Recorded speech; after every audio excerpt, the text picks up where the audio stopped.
சகோதரர்களே, வீட்டிலே இருக்கிறார் அபூ தர்தா ரலியல்லாஹு அன்ஹு அவர்கள்.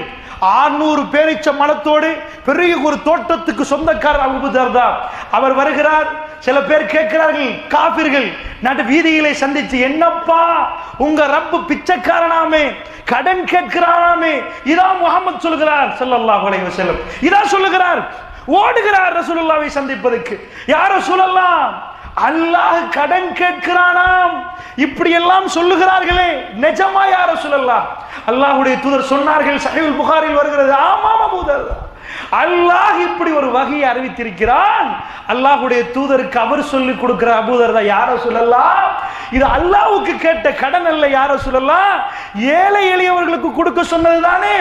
அல்லாஹ் என்னிடம் கேட்டது போன்றிருக்கிறது. 600 பேரீச்ச மரத்தோடு உள்ள அந்த தோட்டத்தை அல்லாஹ்வுக்காக இப்பொழுது தருகிறேன் யா ரசூலல்லாஹ். அல்லாஹ்வுடைய நல்லடியார்களே, இந்த ஹதீஸில் அடுத்த துண்டுதான்